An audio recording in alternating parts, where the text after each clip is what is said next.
So in the last episode I mentioned that I wasn't really satisfied with the paint on some of the body parts. More specifically, in that video I also showed after painting all of the parts that I redid the hood, as there were some weird wrinkles and other stuff in it that looked pretty terrible and needed to be fixed.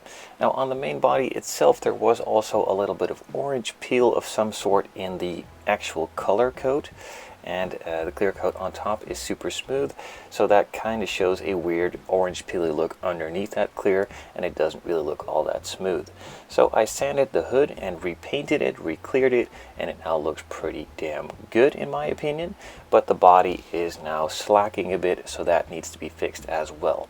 The downside to this is that I did add the Jaguar E-Type logo on the rear already, and by repainting it that will mostly be removed by the new color being applied on top, of course.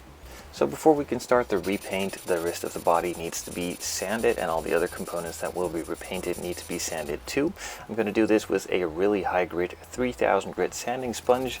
That is a nice soft sanding sponge that doesn't leave too deep of a scratch and will be covered with the color coat so that the scratches don't show through. So the entire body is sanded down.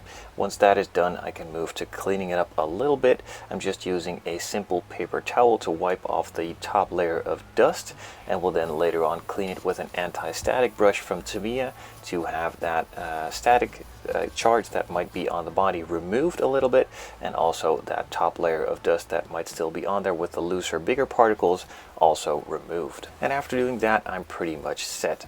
Now there are of course many other methods of cleaning the body off. You can use it with some water, a brush, and clean it that way, or use some degreaser of sorts. I personally just prefer this method. It works really well for me. It might not work for all of you, but you kind of have to figure out what works. So the body was then moved onto a Tamiya spray stand, for which there will be links in the description, and of course moved into the spray booth. Before painting, I just blow over the entire body with just air through the airbrush to again remove some of the dust that might have fallen in between, and then I moved on to applying multiple coats of color. This first coat of color that I'm applying, I put on the fan nozzle. Instead of the round tip, this has a wider spray fan, and it should make the coverage of the paint a lot easier. I'm still testing which I like better, so for this one I'm going to do the first coat with the fan nozzle, which turned out really nice, and then that second coat I'm just going to give the round nozzle a try. After the first coat was applied, it was nice and light and started covering really easily, of course, as it's the same color that's already on the body.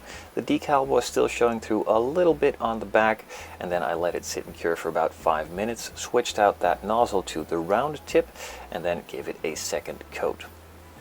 So of course, like I mentioned, that the difference between the round tip and the fan tip is of course the spray pattern. The fan tip has a really wide, long spray pattern, and that round tip just has a really small dot that it's spraying. Now since this is a 0.5 needle, a big needle for an airbrush, the tip is pretty big, so it does work out really well for painting bodies. I'm still undecided whether I like the fan tip better, but for the clear coat I do like the fan tip better, as it spreads out the clear a lot nicer and gets a really easy, smooth finish. There was a small dust spot on the body in between the color. I didn't really spray any color there yet, so I could just easily wipe it off with my finger and then just blew it off with some air. And then again, it is time for some clear coat. I let the body cure for about 10-15 minutes, mixed up the clear coat. I'm using some Streetblisters 2K clear, and then started applying it in a pretty heavy first coat, and that was pretty much all it needed. As the underlying layers are super smooth, the clear coat will be super smooth really easily, and I did add another coat after this, but again it's pretty much the same method.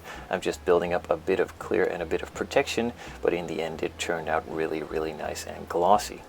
Now just to be clear, I could have stripped the entire body down and started over again from bare plastic, go to primer color and clear it again.